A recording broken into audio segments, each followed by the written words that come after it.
Hey, salut à tous, c'est Night Owl.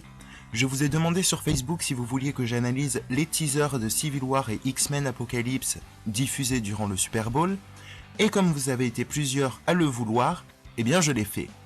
On commence dans cette vidéo avec Captain America Civil War des frères Russo, qui sera le premier film Marvel de 2016. Et par film Marvel, je sous-entends Marvel Cinematic Universe, bien sûr, sinon Deadpool... Enfin, pourquoi je raconte ça? Envoyez le teaser.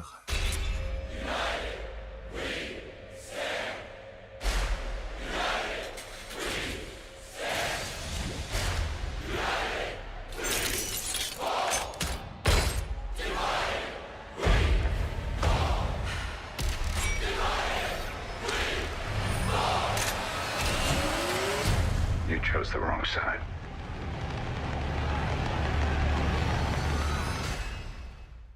Au tout début du teaser, Steve retrouve Bucky sans doute dans une base de Hydra où il s'est réfugié parce que c'est le seul endroit qu'il connaît et où il peut se recharger. Non, franchement, je ne sais pas à quoi sert cette machine. On passe ensuite à Falcon qui se tient au sommet d'un immeuble. Étant donné le décor et ce que l'on a pu voir dans la bande-annonce de Civil War, je pense qu'il s'agit d'une ville africaine, peut-être à Wakanda, pays de Black Panther. C'est dans cette ville que Crossbones devrait apparaître dans la scène du marché. L'image de Scarlet Witch, la sorcière rouge, que l'on peut voir un peu plus loin, provient de cette même scène du marché, comme le montrent les photos du tournage. Mais précédant cette image, on peut apercevoir Steve et Bucky dans un passage souterrain, avant ou après, probablement avant, l'apparition d'une panthère enragée qui force le soldat de l'hiver à escalader les voitures. Bon, plus sérieusement, cette scène se passe sans doute en Allemagne, puisque Black Panther a été aperçu sur le tournage du film en Allemagne. Mais nous y reviendrons. Tony Stark utilise un fragment d'armure lorsque Bucky tente de le tuer, je ne sais pas pour quelle raison. Ce gant protecteur sort de sa montre et est alimenté par ce qui semble être un arc-réacteur miniature. Black Widow découvre un aéroport allemand transformé en champ de bataille où devrait se dérouler un règlement de compte entre les deux camps du film. Je pense que contrairement à ce que l'on veut nous faire croire depuis la première bande-annonce, les chances pour que War Machine meure dans Civil War sont faibles. Pourquoi le mettre dès les premiers trailers? De toute façon, personne ne meurt jamais dans un film Marvel, quel qu'il soit, sauf l'oncle Ben. Les deux camps se font face. Faut-il les rappeler?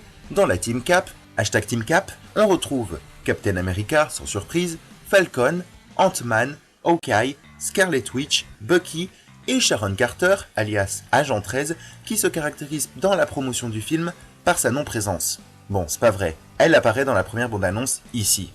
Waouh.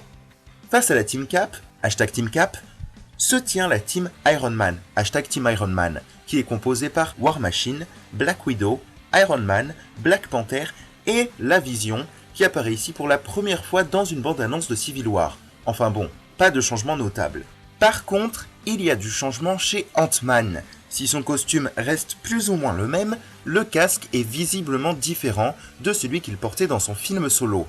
Le nouveau costume et ce set Lego pourrait montrer qu'Ant-Man deviendra Giant Man dans Civil War, ce qui signifierait pouvoir non seulement rapetisser, mais également grandir. Mais les sets Lego ne sont pas toujours à croire et totalement fidèles au film.